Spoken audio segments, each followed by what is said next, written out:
Pro Bowl cornerback Stephon Gilmore, who's eligible to come off the PUP list after Week 6. They could not agree to terms on a restructured contract. The market for Stephon Gilmore, the NFL Defensive Player of the Year in 2019, is expected to be robust.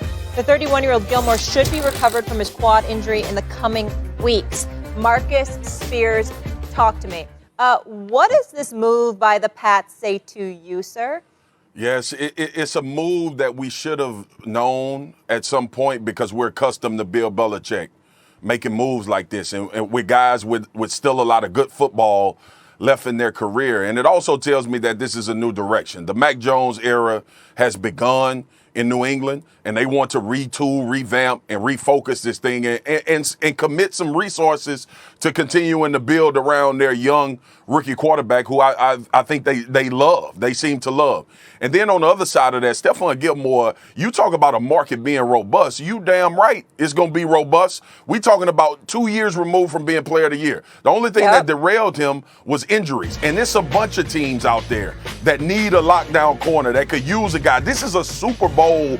This is a changing of your team type guy. This is a Super Bowl, put you in position to win a Super Bowl. I'm thinking teams like Green Bay. I'm thinking the teams about like Baltimore, like the Baltimore Ravens. When you look around, the Kansas City Chiefs. I'm thinking about teams that are literally maybe a player away defensively from becoming a complete team with the opportunity to go to a Super Bowl.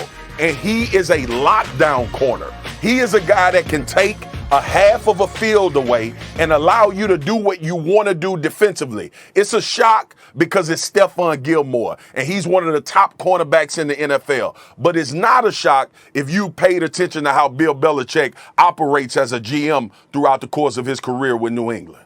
Well, that's what you peel from it, Marcus, and I respect where you're coming from. And if I'm the Kansas City Chiefs, I definitely try to get on the phone immediately and get him. One reason would be because of the upgrade he provides to their secondary. The other reason is to prevent the Tampa Bay Buccaneers from getting him. Because if I'm Stephon Gilmore, and we have to pay attention to this, there are people that are just, for first it was Brady that left, and then Gronk followed, and then Stephon Gilmore follows, then it really highlights the level of, I'd want to say, just disgust with Bill Belichick. Because if Stephon Gilmore ends up going to Tampa Bay, for example, if they pick him up and he ends up landing there, let's face reality, it ain't just to win a Super Bowl.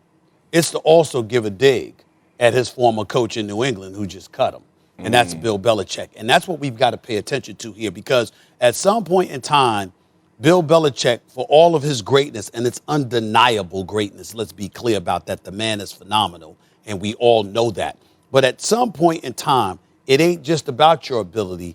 You can't pull it off if guys don't go out there and execute for you. And when you want to treat everybody damn near like they're cattle, for crying out loud, or at least like they're just nobody but somebody to do your bidding and that's it, and then you shove them aside like yesterday's trash, that's a problem. I'm not saying that Bill Belichick is doing that. I'm not as entrenched in the Patriots organization as the guys like Reese and others that are entrenched in covering that team. But what I'm saying is, if you're looking at it from a peripheral perspective, from the outside, and you look at what's transpiring, people are looking at Bill Belichick right now with a raised eyebrow because you are 1-3. And if you continue to lose and Tom Brady continues to win. Texans this weekend should be a win. And then you got guys like Gronkowski and potentially Stephon Gilmore who are members of that team. Now we're looking at you, and people are sending a message, not just that we want to go where Tom Brady is.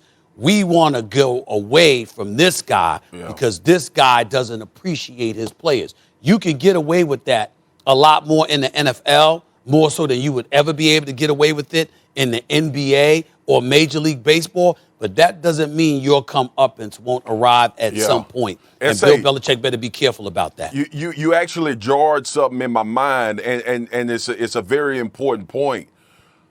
I wonder if Bill Belichick's still operating like Tom Brady is his quarterback, right? Because we all could give these moves that he made a pass because he had the greatest quarterback of all time that will overcome you getting rid of players that would actually help you win games. So that's just something I'm thinking about. As you was talking about Bill Belichick and where he is 1-3 during the season, and obviously they want to build around Mac Jones going forward in the future. But ultimately, the question will be, are you afforded to make these type of moves still without having 12 as your quarterback? Yeah. I mean, Mac Jones looked all right on Sunday. 19 games. I am having a very, very bad morning, okay? I mean, it's bad enough we got Kyrie Irving trying to mess up an NBA season, but them damn Yankees, the season is over. I got a $324 million man that can't get out of the damn third inning. That's what life is like this morning. I'm in a very bad mood, Marcus. I'm in no mood to play with you, okay? I don't even want to hear nothing. I'm here to make it worse. I'm here to make it worse. What? I'm here to make it worse. Me and Garrett Cole.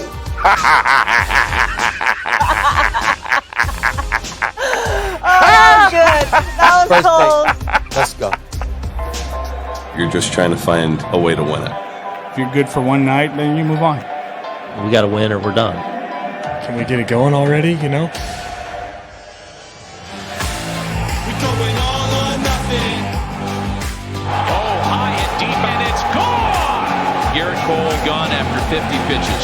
Stanton hits one to the monster again. We're going all or nothing. Perfect execution by the Red Sox. The damage is done, and the Red Sox have a date with the Rays.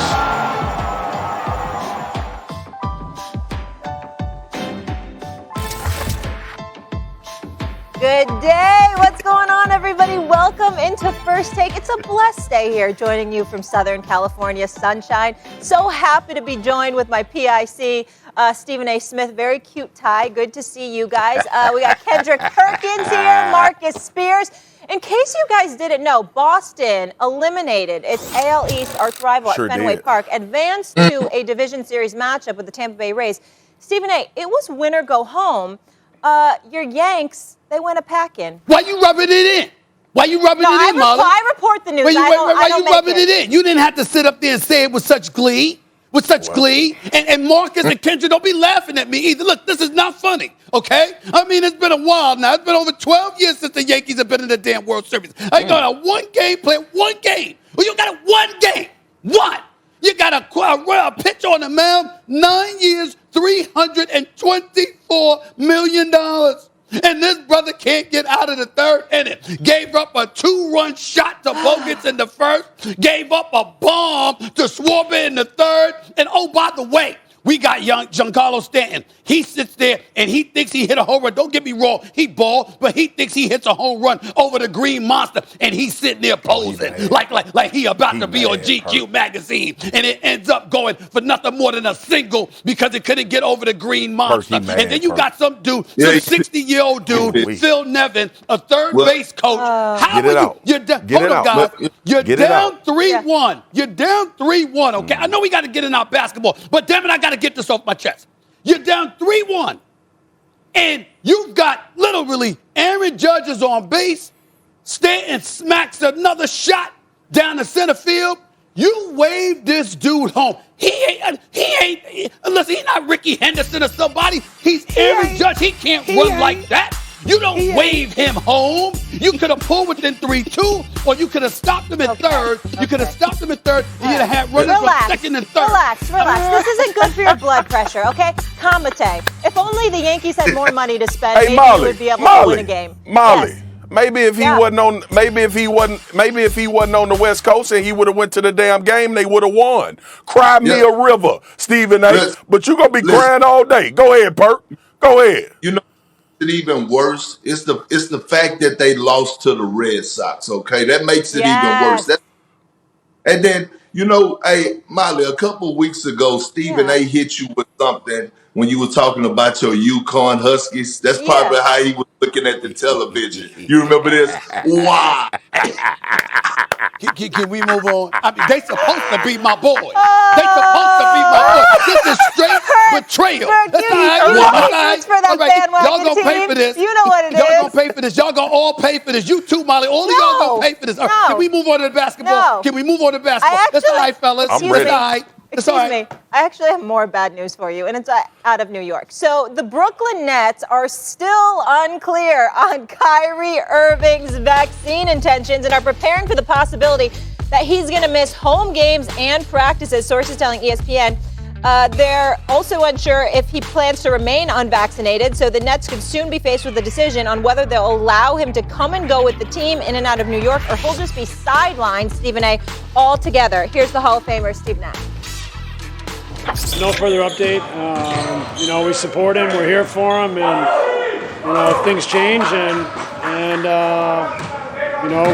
there's a resolution, we're here for him. You worried about the fact that you may not be able to have a full practice with your full team before the regular season? I'm not really worrying about anything.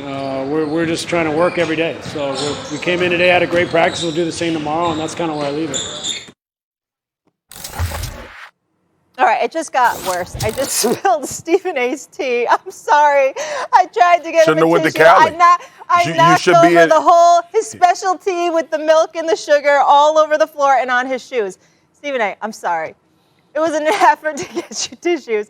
We'll stay focused, though. It's just one of them days. How's this going to play out? I think Kyrie ultimately will end up coming to his senses and get back on the basketball court.